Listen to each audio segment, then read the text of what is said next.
Trib Live Radio presents the Morning Sports Report with Guy Junker and Ken Laird. And this is my wake-up show.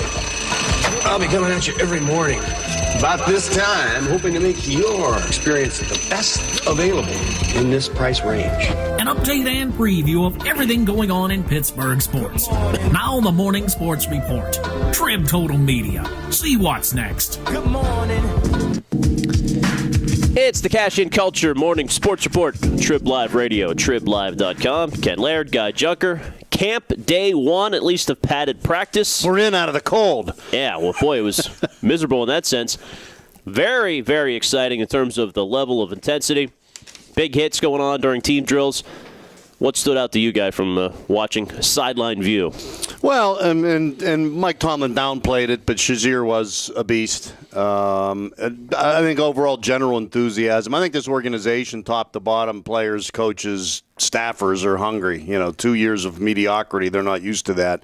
And the first chance to do it, and I think you can get a little more enthusiastic, even though it was raining. I think you get a little more enthusiastic about going out there in pads and full contact when it's 70 degrees, when it's not 90 and 90% humidity. Ike Taylor went on and on about how he loved the weather yesterday. Yeah, it's pent-up energy, too, from all the summer of mini camps, practice in shorts, as Mike Tomlin says. So you're going to see a little bit of that.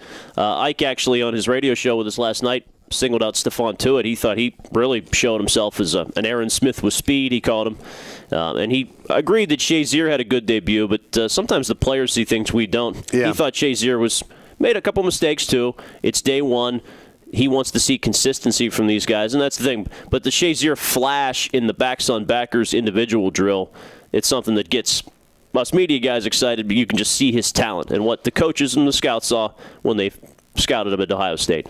Well, and you're right. I mean, you hear pads pop and you see a guy put another guy on his back and you think he's won the battle, and then the coach will yell at the guy that looks like he's won the battle. So we don't know exactly what they're trying to do and everything. But it was interesting. Almost every veteran that I talked to yesterday was anxious not only just to get back to practicing in pads, but to see what young guys have.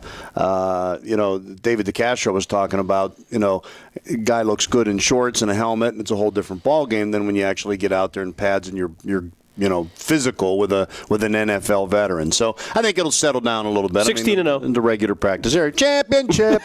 But it was good. I always like the beginnings of every season. The first crack of the bat in Florida, the first puck off the glass in September at training camp, and to watch all this get going. And it really did. I was walking after I got off the air with you guys and walked across campus.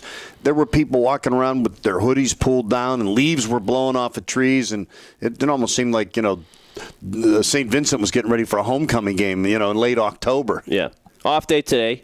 Then they'll have 6 straight of these padded practice sessions. So we're getting into now the first full week. And, we've got a game not too far away, a couple weeks. So week from Saturday. They'll have something to prepare for. The night practice Friday night in Latrobe is always fun. So start to get into it now. August upon us, and maybe some warmer weather, too. Well, the biggest difference to me from having covered this for years and years, it's literally half the time that it used to be in the 70s. It was 6 weeks back then. Of course, they played 6 preseason games, but it would be 2 practices in pads a day, and now you get a day off, and you get to walk through in the morning, and it just seems – I think the afternoon practices are a little more intense because they have to be. It's the only – there's only 5 or 6 of those a week, and once they start playing games, there'll be 4 of them a week. So a lot of new faces, extreme makeover, the headline at the Trib today, and indeed it is. Revamped, rebuilt defense.